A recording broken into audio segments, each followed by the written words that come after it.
Makes the catch. A no-hitter for Dwight Gooden.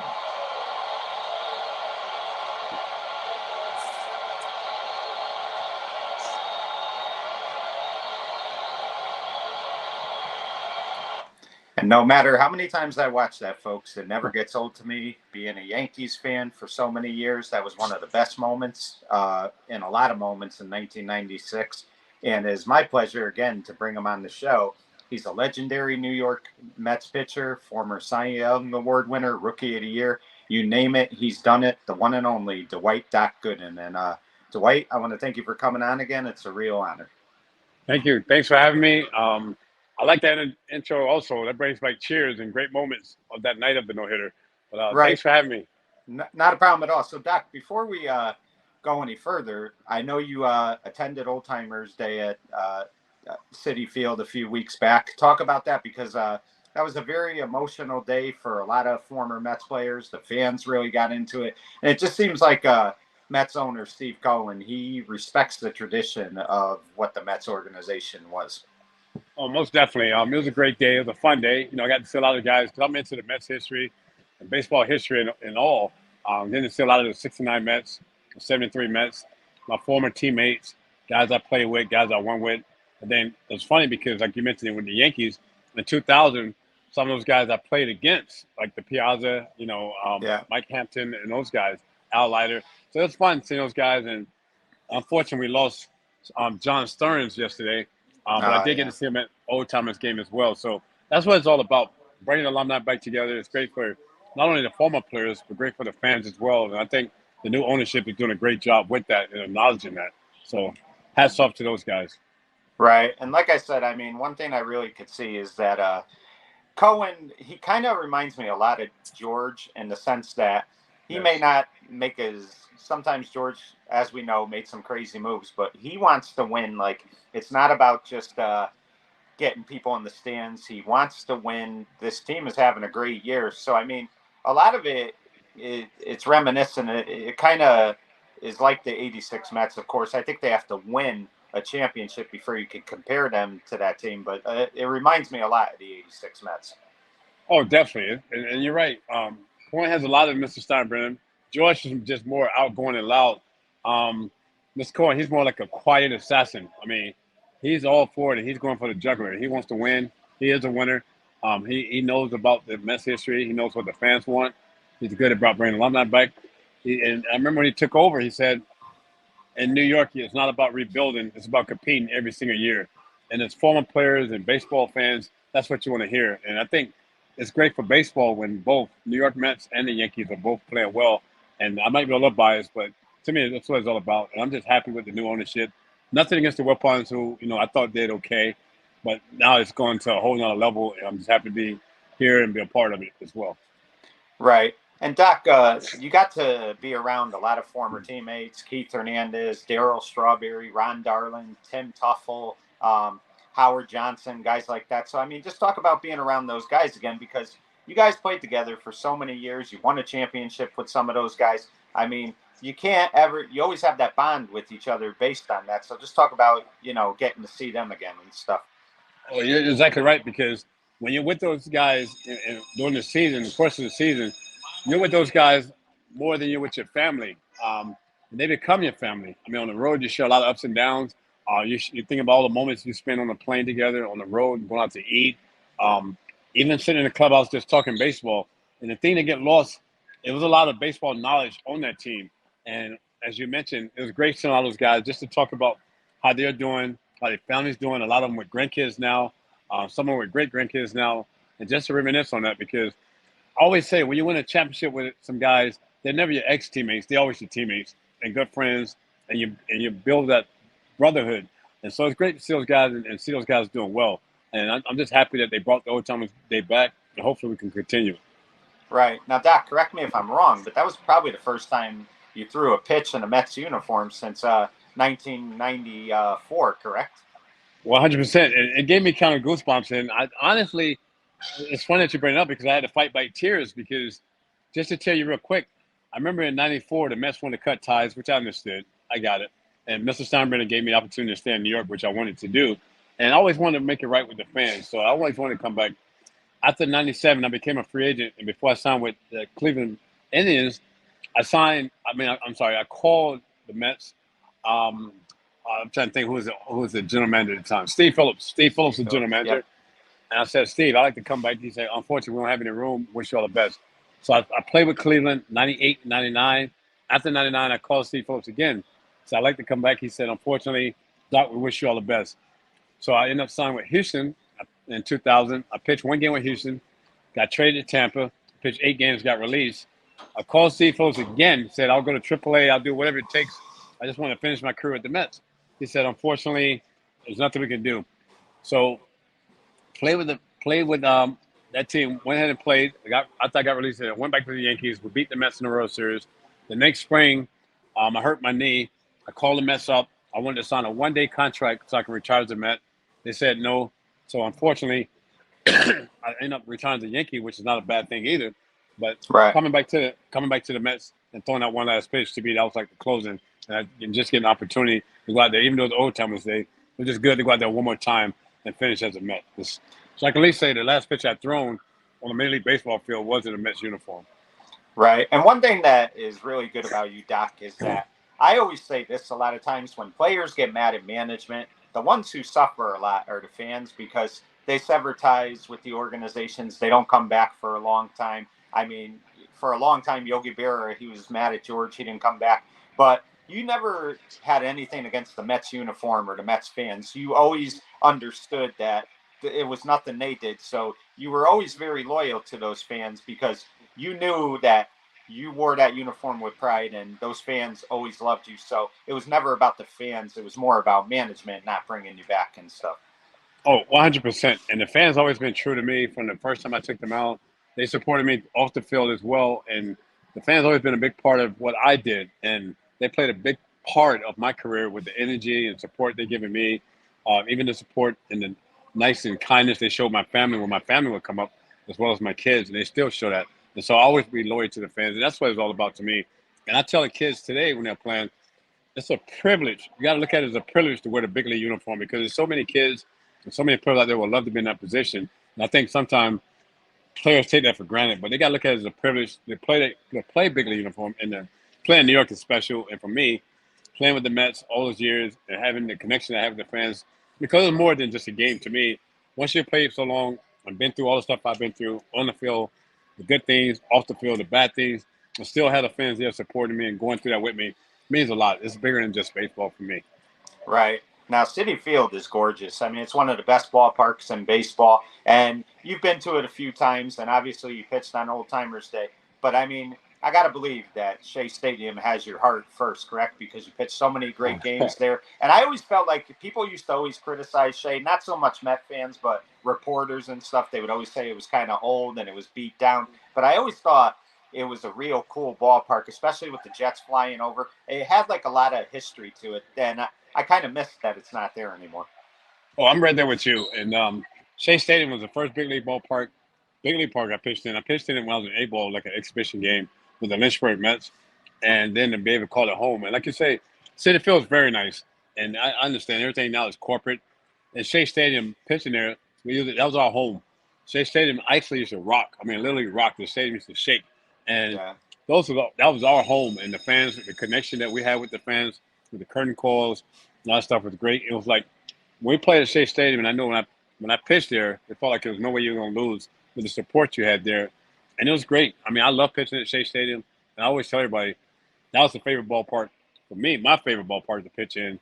I mean, pitching in the Bronx was great with all the history I had there, too. But there's just something about pitching at Shea Stadium. And as you mentioned, with the planes flying over, we used all that to our advantage. I know opposing hitters would always say it was a distraction, but that was home field advantage. We used that to our advantage, and I love pitching there, and I miss Shea. I wish they had, like I say, Citi Field nice, but I wish they had a little bit more to remind Citi Field and the younger fans what Shea Stadium actually looked like and what it's all about.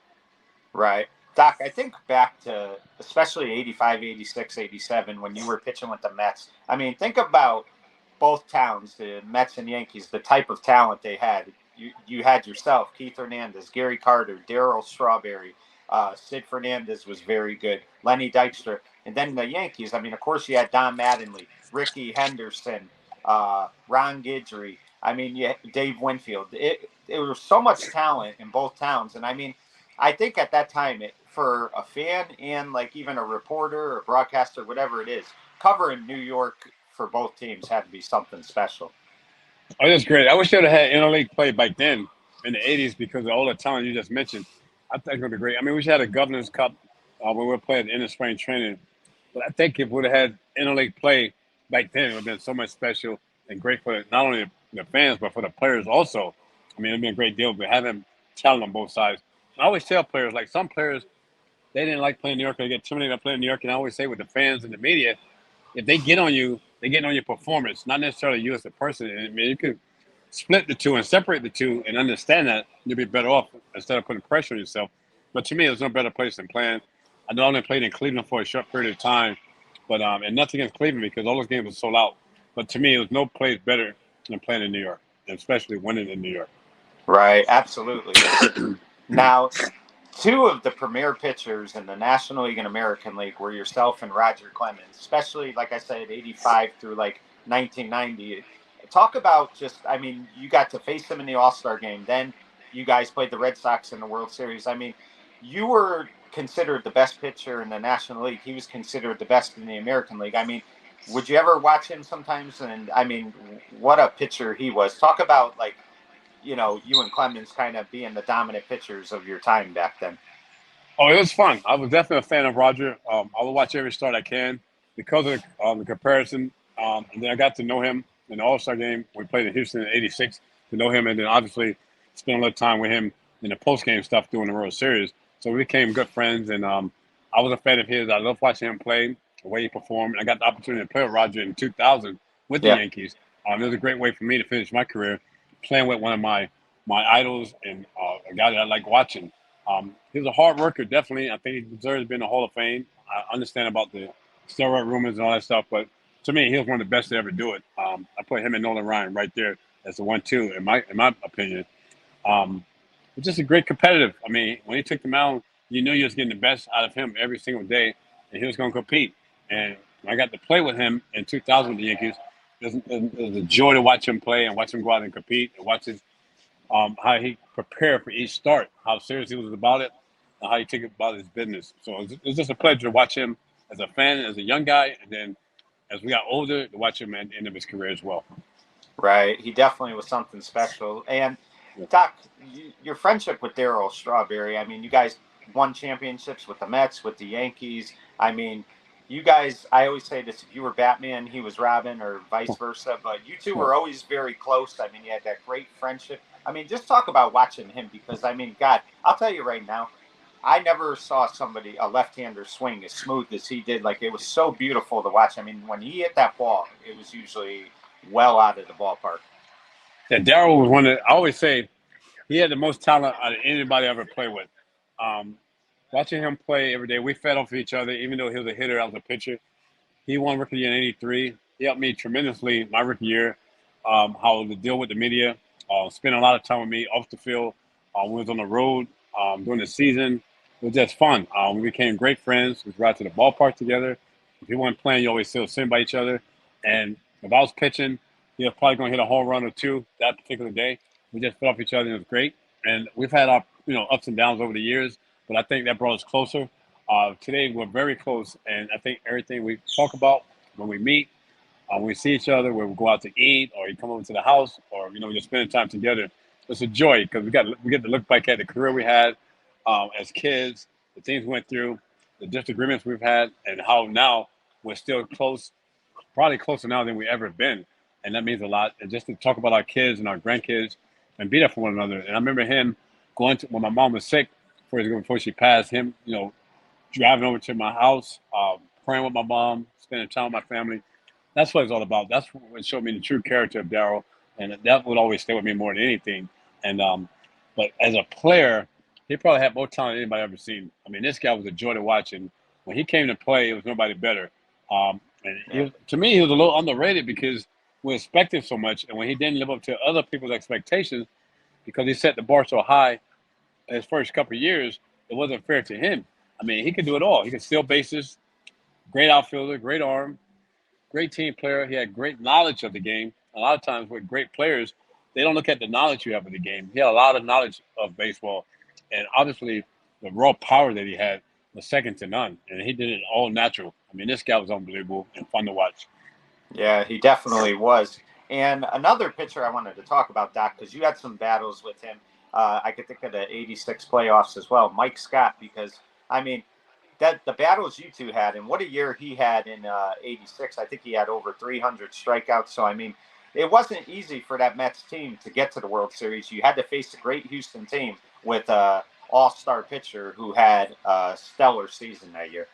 Oh, most definitely. Mike Scott was unbelievable. And Game 6 was basically our Game 7 because we wanted no part of Mike Scott. And like you said, I played some battles with him throughout that whole season. And I remember the first game, he beat me 1-0. We went toe-to-toe. This guy was unbelievable that year. Like I said, with the 300 strikeouts, he won 20-plus games, winning the Cy Young. He was the best pitcher in baseball that year. And just tough to hit. And I think our hitters got caught up trying to catch him cheating and trying to get hits off of him. But he was very tough. With the ball scuff, the ball was scuffed because I remember picking up the balls and scuffed in the same spot every time. But find out he wasn't the one really scuffing it. I heard that the catcher was scuffing on the shin guard. I don't know how true that was. All I know, whatever was going on, this guy was dominating, and he was a dominating pitcher. He was fun to watch, but not fun when he was pitching against us. And like I say, we had to win Game 6 because Game 7 would have had to face Mike Scott, and I don't think we would have been favored. A lot of people forget about that Game 6 because of the Game 6 in the World Series. But I think Game 6 in the playoffs was just as important and just a bigger game. Right. And Doc, talk about the World Series a little bit because this is one of the things when I ever hear anybody say that Davey Johnson wasn't a great manager or he wasn't a good manager. I look at you guys having 2 outs, nobody on in that 10th inning, and you guys could have just mailed it in. And those guys did not quit. They got on base. I mean, everybody talks about Bill Buckner, but that game got tied before Bill Buckner ever made that error. And I mean, it's a credit to the guys not quitting. And I got to believe the manager plays a big part in that because they played for this guy. You're exactly right. Davey, we wanted to win for Davey. I mean, obviously we want to win for ourselves. We won for Davey, Frank Cashin, the general manager, and it just comes down. Davey was one of those guys what you call a player manager. Obviously, he had a set of rules. As long as you don't break his rules, you're fine. But he's the only manager that I played for that would sit on the back of the plane with the players, play cards with the guys, go out to eat with players on the road. And he was just like one of us, like I say, but as long as he didn't break his rules. Well, most managers, they sit with the coaches on the front of the plane. They sit with the coaches on the front of the bus. They only go out to eat with the coaches. But Davey was a part of the team, and he was a part of us, very close. And I remember even before the World Series started, we trashed the plane coming from Houston. And I remember when we had the workouts, Frank Cashin gave Davey the bill during the meeting. And Davey told him, we just want your pennant, you pay for it. So he was one of us. I mean, and we had his back in. How could you not want to win for this guy? And our character came from Davey's character. He was a no-quit guy. Obviously, he was a loose guy, liked to have fun, but he was all about business first.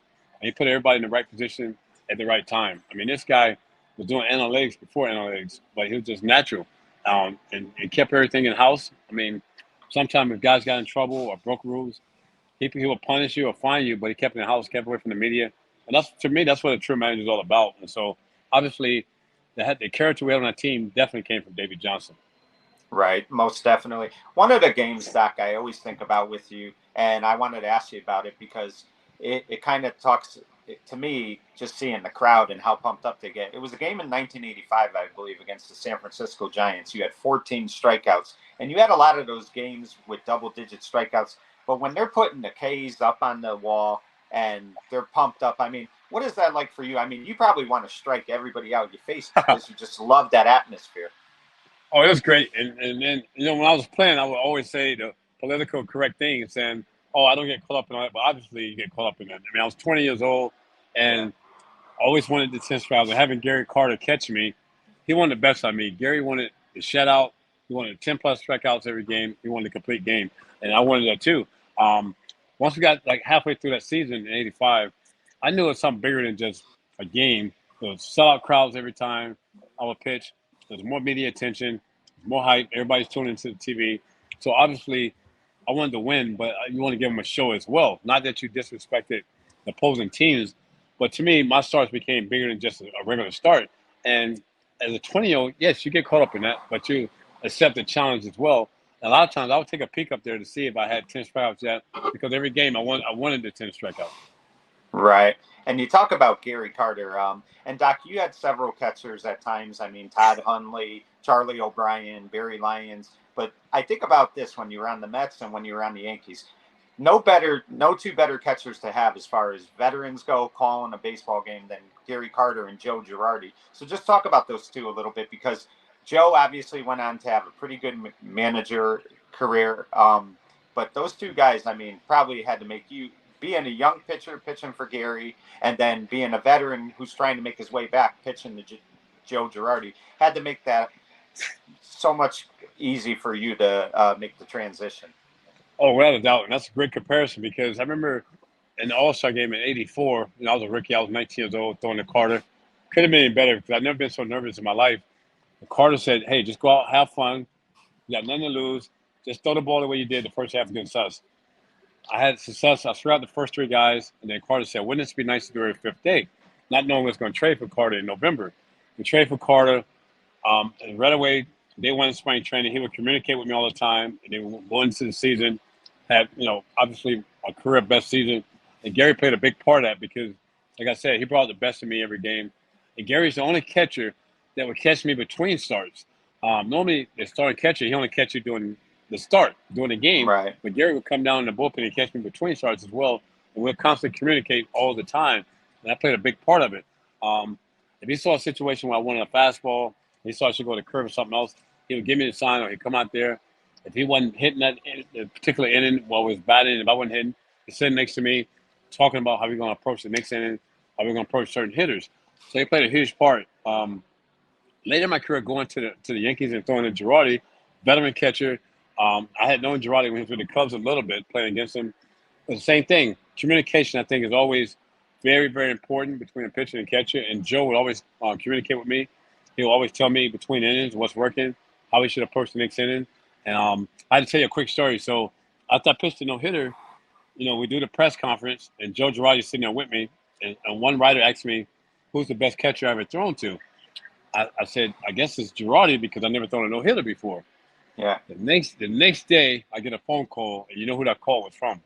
Gary Carter. Yeah. Gary Carter. He was very upset about that. So I had to explain to him what the situation was, with all the hype. I had just done a no-hitter, Girardi's there. But those two guys was definitely very good competitors, very good guys. Joe Girardi is still a good friend of mine today. I'm still very close to Gary Carter's friend, his ex-wife Sandy and his kids. Miss Gary dearly, especially when we had the Old Timers Day. To think about Gary and all the good times we had and the battles we went through, and you wish he was there. He's just a tremendous, tremendous, tremendous guy, and tremendous loss for all of us. But and Girardi, hopefully he sticks around baseball, because he has a lot of knowledge, and I was very fortunate to throw to both of those guys. Right. And talk about the Yankees a little bit, Doc, because the story I always heard, now, if I'm wrong, I apologize, but I heard you met with George in Tampa, and a friend of yours said, listen, you're meeting George Steinbrenner. You got to wear the best suit, a good tie. And then George comes to the meeting in his jogging suit and stuff. Yeah. And I think you guys talked 3 or 4 hours, and nothing was about baseball. It was just about life, correct? That's very true. The gentleman you're speaking about is Raiden Grown, a good friend of mine today. He still works for the Yankees. And I have been throwing, I was suspended for 95 season. I was working out at Eckerd College in St. Petersburg, a little small junior college, with a former trainer, Larry Mill. Just working out, not many scouts come to watch me throw. And I had a tryout with the Marlins, because my nephew, Gary Sheffield, played with the Marlins. He set that up. So I went down to Miami to throw for them. When I came back, Ray told me, he goes, George wants to meet with you. Sorry. And he told me about getting a suit. So I had suits. I went out and bought a new suit because I wanted to impress George. Go out and buy this new suit. Ray has on a suit. We get to the restaurant in Tampa, meet George. He walks in, he's got on a regular sweatsuit. And he's with the late Billy Connors. He's with a sweatsuit on. So I'm sitting there. I'm like, okay. And like you said, we had dinner, nice dinner. And this is my first time really sitting and talking to George. I had met him before, but we never had a extended conversation.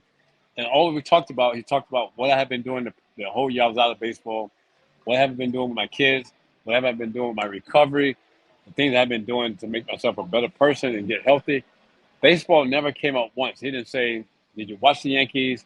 Are you interested in playing? So it never came up. So after 4 hours of there eating and talking, when we left, I'm taking Ray home. I say, man, you just BS me. You just wanted me to go with you to see George. He don't want me to the Yankees. He didn't even talk about baseball. He didn't talk about nothing. I mean, this is BS. I can't believe you did this to me. The next day, Ray calls me, goes, hey, we got to go meet George over at Yankee Stadium at the complex. And that's when we talked baseball. I took my father over, and we worked out a deal. And George was very, very direct. He said, hey, look, I want to sign this deal. I believe in you. Don't let me down. Stay out of trouble. Recovery, families first. Baseball, stay out of trouble. Pitch what I know you can pitch. You'll be fine. And, we hit it off well. And even when I retired from baseball, I worked for George for 6 years. And I really got to know the man instead of just the owner. He was a tremendous guy. He did a lot of community stuff, a lot of stuff to help a lot of people he didn't want anybody to know about. And to me, I think George belongs in the Hall of Fame. I mean, Unfortunately, one day, hopefully, they put him in there. But to me, he definitely deserves to be in there. He's a true baseball guy. He got blamed for a lot of stuff. They say he was buying players, but I look at that as he was, investing back into his team instead of some owners were putting the money in their pocket where he was investing back into the team to make the team better. Right. And he made his share of mistakes. And I could think of a story you told once, which was really funny. Your wife came into town, you introduced her to him, and he said, when are you going to pitch a great game or whatever? And that was the bad part about George, but I know he probably apologized knowing to him. But the other thing that I think is remarkable about him is when your father wasn't doing well, George had found out about that, and he came to the hospital and spent like an hour or two with you and your father, correct? Yes, you're right. And that's the thing people don't know about George. He was very tough. I mean, don't get me wrong. Very tough owner. He wanted to win. He was like the owner. He was like a player. He was like a coach. He was like a father figure. He was like all that. He just want to win. But at the end of the day, he was in your corner. He had your best interest of you and your family. And as you mentioned, when my dad was very sick, George was flying into Tampa for a meeting. He ran into the gentleman, Ray Negron, who we was talking about earlier, at the complex. And he asked Ray, how's Doc's dad? Ray said he's not doing well. Doc's at the hospital now. And he never went into the meeting. He told Ray, go in there, tell those guys I'll be back in a little bit. He came to the hospital, St. Joseph's Hospital in Tampa. He must have spent at least 3 hours in the room, just me, him, and my father in the room, talking baseball, talking about life. And I still today, I will always believe he gave my dad an extra couple of days of life because he got my dad to smile, something I couldn't get to do. Just talking baseball and just joking with my dad about me pitching and being on the Yankees. And my dad told George, he goes, just take care of my son. And George said, I will always take care of your son. And like I say, once my career is over, George gave me an opportunity to stay with the Yankees and work as his assistant for 6 years. Right. And I would think, Doc, that the Mets will always be number one in your heart. But I think as far as owners go, George would probably be number one to you always, correct? Yes, most definitely. That's nothing against the new ownership with the Mets. It's just that the relationship that I had with George and the time that I spent with George and the time he spent with my dad and the time I spent on George, like just me and him flying to New York on his plane, just us two, the time we spent having lunch together, just me and him, just talking about life or life terms and life issues. I mean, that goes a long ways, and that means a lot to me. And I will never forget that and always be very, very grateful that I had the opportunity to get to know George as the person, not just the owner. Right. So, Doc, we touched on it last time, but I figure we could touch on it a little more. Talk about that night, the no-hitter, May 14th, because let me tell you right now, Doc, I mean, it looked like you were either going to get sent to the minors or be released, and you had a good start before that, won the game. But that night, I mean, it was so magical, and you didn't just throw a no-hitter. You threw it against a tremendous team in the Seattle Mariners with Griffey, Buhner, Sorrento, Edgar Martinez, I mean, just the who's who of talent. Talk about that night and what it meant to you. And you're right. And like you mentioned earlier, before that, I started off 0-3 that year. And I remember seeing George, and he asked me when I'm going to win him an F&F game. And I actually got benched. And when a pitcher gets benched, that means you don't get in a game if you're up 10 or you're down 10. And Joe Torre basically benched me. So a lot of times, just because I had a good relationship with Mel Steinbrenner when I was with the Mets, sometimes we'll come to the ballpark early and just throw on the side and work on stuff. But they was trying to decide whether to send me down to the minors or possibly release me. Unfortunately, my good friend David Cohen got an aneurysm in his arm, and George Steinbrenner is the only guy said put Doc back into the rotation. So they still weren't going to put him in the rotation, but Steinbrenner demanded that I go back into the rotation. And like you said, the start before the no-hitter, I had a decent start. And then the game of the no-hitter, I was supposed to go home to be with my dad, he had been on dialysis for 15 years, and he was getting ready to have open heart surgery. And the doctor said because of his health, he probably wouldn't make it. But if he don't have the surgery, he definitely wouldn't make it. And I had my flight to go home. That morning I woke up, I said, you know what? My dad would probably want me to pitch. So I could just start having flashbacks of all the time I spent with my dad, just me and him going out to eat on Fridays, on payday, the time we spent at the ballpark, the time we spent, in spring training watching the games. And so I said, you know what? He would probably want me to pitch. So I called Joe Torre, who was the manager at the time, said, look, I'm coming in to pitch. I'll see you tonight. He said, no, go home, be with your dad. Take as much time you need. When you're ready, you come back. I said, no, I'll see you tonight. The next call was to my mom, which I ended up hanging up on my mom because I said, Mom, I'm not coming home. I'm going to pitch. She said, you have to come home. Your dad's expecting you. He needs your support. All the family's going to be here. You have to come home. There's no ifs, ands, about it. You have to be home. And I felt so guilty that I wasn't coming home. I actually hung up on my mom. And the rest of that day, it just felt weird. The whole day felt weird. Not sure if I'm making the right decision or not. I remember getting to the ballpark. The trainers, asked me if I'm okay. I talked to Mel Stoudemire a little bit, who was also like a father figure, making sure I was okay. And the first 3 innings of that game, I remember standing in a walkway between the clubhouse and the dugout, making sure if I made the right decision or not really focused on the game, sometimes tearing up. And not until the 6th inning, when I realized I had a no-hitter going, you look at the scoreboard, you see no runs, no hits, no errors. And at that time, your heart starts beating a little faster, and you get totally locked into the game. And I was able to put my dad's situation aside. I pitched a no-hitter. Obviously, don't sleep that night. I get on the first flight the next morning and fly home to see my dad. I take a ball from the game to give to him. At that time, when I got to the hospital, he had the surgery. The doctors told me he did watch the game. And they said at the end of the game, he had, it teared up a little bit. Yeah. He was on life support. He was on life support at the time. He never made it home, but the last game he saw me pitch was that no-hitter. Yeah, and that was a special night, and that's a great memory that you could have, you and him especially. Yeah. And, Doc, just let me ask you, I've always wondered this. How agonizing is it to try to pitch a no-hitter when you know by the 6th inning you have it? It just must feel like the game's never ending. Oh, no doubt. And you still feel like it's not going to happen because, like you said, we're playing against Seattle Mariners, who, at my opinion, had the best offense in baseball at the time. And I remember just the previous year in '95 when I was suspended, I was sitting at home watching Seattle and the Yankees playing the playoffs, rooting for Seattle to beat the Yankees so I can get an opportunity to play for the Yankees the following year. So, yeah. And now here I am facing Seattle at the same time. And, I had some situations where I've had a lot better stuff than I had that night. That particular night, I didn't have my best stuff, but I just happened to make pitches when I had to make pitches. And if you remember, the first inning, I could have got knocked out the first inning because I walked Braggs to start the game. Alex Rodriguez hit a ball that probably would have been a triple, and nothing against Vernon Williams, but I don't think Vernon Williams would make that catch. The late Gerald Williams was playing center field. He make an over-the-shoulder catch, double Braggs off first, and now I got 2 outs with Griffey coming up. If you don't make that catch, you got to run in. Alex is on third. It's 1-0, the man on third, and no outs, and you got Griffey coming up, followed by Edgar Martinez. That can change the whole dynamics of that game. But having those plays in the game changed everything, and then I pitched a no-hitter. So that made it even more special with those plays, being suspended the year before, being basically benched, getting ready to be released or sent down, and then able to pitch a no-hitter. It was all meant to be because of my dad's situation, I truly believe. Right, and that Williams catch was unbelievable. And then in the 9th inning, the play by Tino Martinez was a huge play because you weren't able to get to the bag in time, and he did a nice little slide to get Griffey out, which he put his body on the line to get that out. Oh, no doubt. And I remember that play when he hit it. I got caught up in watching the play and not thinking covering first base. And if Tino is not totally locked in the game, like you say, to dive and get the ball, and then to dive to get Griffey at first, that's a base hit on a bonehead play by me because I just froze up on the play. I got caught in watching the play instead of doing my job getting over to cover first base. Yeah, exactly. But it all worked out, and what a special night. And let me ask you, Doc, you played for both organizations.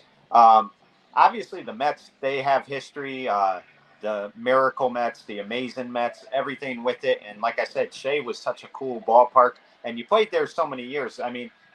Compare playing for both organizations and wearing the uniforms. What was it like for you to play for both? It was great, especially at the time of my career, but definitely 2 different organizations at that time. I think with the new ownership the Mets have now, he's closer to George than the previous ones obviously was. But at the time I played, and the ownership we had, it was about being healthy, giving myself a chance to compete at the end of the season. You show up to spring training, you have the general managers, talking, and then he introduced the manager introduces the coaches introduce the training staff, and then you go out and you start your practice. With the Yankees, there's only one voice, and that was Mr. Steinbrenner. He was the only one talking, and his words was, "Guys, I bring you in here. We're here to win the World Series. Nothing else matters. Let's go out and let's get it done." That was it. The music was different in the clubhouse. With the Mets, you could play any kind of music you want. With the Yankees, it had to be certain music. It was none of that, hardcore rap music. You could bring any type of food in the Mets clubhouse, McDonald's, Burger King. With the Yankees, there's no fast food. You had a chef in there doing all healthy stuff, healthy shakes. It was just totally different ball clubs. With the Yankees on the road, you wear sports coats. With the Mets, you kind of get away with whatever. So it's just two different organizations at the same time. But it was great. I think it all worked out the best because in '86 I got to win with guys who I came up mostly kind of minus with. With the Yankees in '96, it was more like an all-star team besides the core four, which is great because it was my first year back in New York. And then obviously in 2000 it was against the Mets. But just two different times. But I was very happy to get the opportunity to experience winning with both New York teams. But for the fan base, to me, the fan base probably the same. I think over the years, it's changed a little bit where Yankee fans are probably a little bit more spoiled than the Met fans, which they should be, as much as they won in the '90s. But they both are very passionate, and the media there is great. And I always tell players I play with that say, "Oh, I don't like playing here because it's too much with the fans and media." I say, "Look, if they boo you, it's only your performance. It's not you personally. The fans, the media, they all know if you're giving 100% or not." And I say, but playing in New York and just putting on big league uniform in general, you got to look at that as a privilege because there's so many kids out there, so many people out there all over would love to be an opportunity and have the opportunity that we have, not only to wear big league uniform, but to play in New York. And here we are living our dream, playing in New York, winning in New York. You got to look at that as a privilege. Right, no doubt about it. And talk to me as a 21-year-old kid, Doc. You were probably still young to really appreciate it, but what was that feeling like when Jesse Orosco struck out the final batter and you guys stormed onto that field? Because, I mean, I don't think your no-hitter was unbelievable, but I don't think anything could compare quite to that feeling. Oh, not at all. And you know what's amazing was from a selfish standpoint, I was actually in the bullpen when Jesse got last out, warming up, possibly to face Jim Rice if he came up. And part of me wanted Jesse not to do bad, but wanted a couple of base runners. So I had a terrible World Series. My two starts were terrible. So from a personal standpoint, I kind of wanted to redeem myself. But from a team standpoint and overall, when Jesse got that last out, when he struck out Barrett, I mean, it was an unbelievable feeling because you're doing it in New York, you're sharing that moment with the fans, you're sharing that moment with your teammates, something that I felt like in '85, we won 98 games and had to go home. We came so close, and our only goal was to win the World Series that year. And to accomplish that and to do it in New York, like you said, it was no better feeling for that to happen. I mean, it was unbelievable feeling. One of the greatest I've shared in baseball. Right, and I mean, it was the talk of the town. And I mean, that team in the '80s really had that town. They really did. Another season, Doc, that doesn't get mentioned a lot, and I think it's because Doug Drabeck had such a great year. But 1990, you won 19 games that year. And when Bud Harrelson had taken over as manager, you really went on quite a winning streak after the All-Star break. And I mean, that was another good year for you that sometimes doesn't always get mentioned because I think, like I said, Drabeck just had such a dominant year. Talk about that season a little bit. Yeah, that season was great. Like I said, Buddy's first year, we had a good team. I was getting back on top because I had a little bit of injury in '89. I had a little setback, and so to come back in '90, finding myself again, and I probably could have got the 20. I remember my last start. Frank Viola was there, and I came back a day early so he can get his last start. So he got the 20 wins. I didn't, but Drake, like you said, Drabeck had an unbelievable year. Got kind of overshadowed, and I think a lot of times, not just to blow smoke, but I think I set the bar so high for myself my first couple of years that anything I did after that was going to compare to '84 and '85 and '86, which is unfair, I thought. And '90 got overshadowed by my early success and by the year that Drabeck had. But I thought '90 was one of my best years too. That nobody never really talked about. So I'm glad you brought that up. Right. It definitely was a great season. Now, Doc, I said this to you last time, and I still believe this. And I think, like I said, Stevie Cohen's doing a lot of great things. But there's two numbers that eventually have to be retired at Citi Field, and it's number 18 and number 16. Because, you and Darryl, when you came to the Mets in the 1980s, you guys really changed the perspective of that ball club. And I mean, that team became a winning team, and a lot of that had to do with homegrown Mets, guys in the minor leagues who stepped up. And I mean, do you feel like at some point that needs to happen as well? Wow. I would like to think so. I don't know how when they go on, if they bring in off-field stuff into that as well as off and stuff. Let me correct myself. I don't know if off-field stuff trouble that I got into would affect the success I had on the field, but I think either way, I don't think I deserve a life sentence for the things that happened off the field. I'm still trying to turn that mess into a message to help people with that. So hopefully, one day, I get to see it, just to share it with the fans. It'll be a tremendous honor and a day for myself if that happens. If it don't happen, I still be okay and happy that we got new ownership and happy they're doing all the right things by the fans and the alumni. But if that was to happen for myself or for Darryl or for the two of us, I mean, I don't even know how I would be able to handle that or speak without tearing up the whole time. Right. And I hope it does happen. You both really deserve it.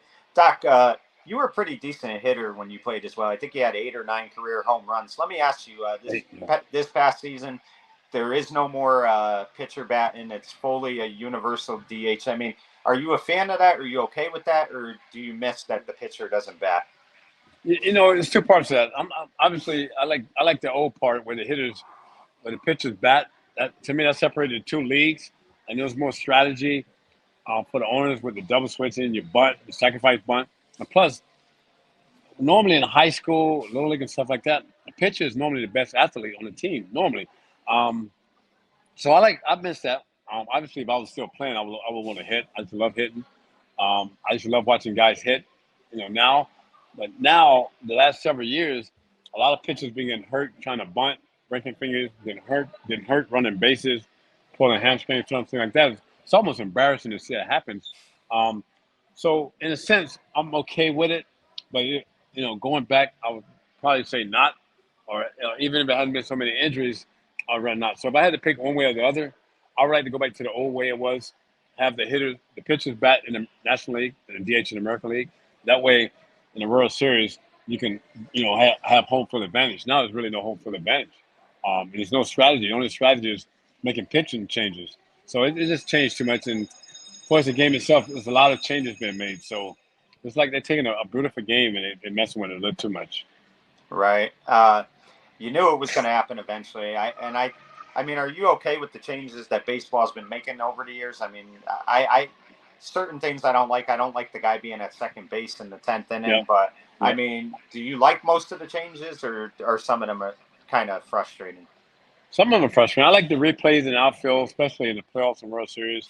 The man on second base, I don't like that. To me, that's like little league stuff. The Yeah. bigger bases, I understand that. I like that because a lot of guys are getting hurt with the balls in line. You can't run over the catcher. You can't break up double plays. I don't like that. I think that's just part of the game. They're saying there's too many injuries, but that's just part of the game. That's what you sign up for.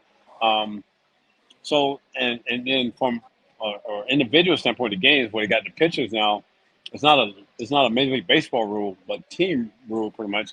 They're not letting these guys go over 100 pitches, not letting these guys face the lineup the third time around. Everything's about velocity and spin rate. I think it takes away the game. You take a guy like Maddox or Glavine.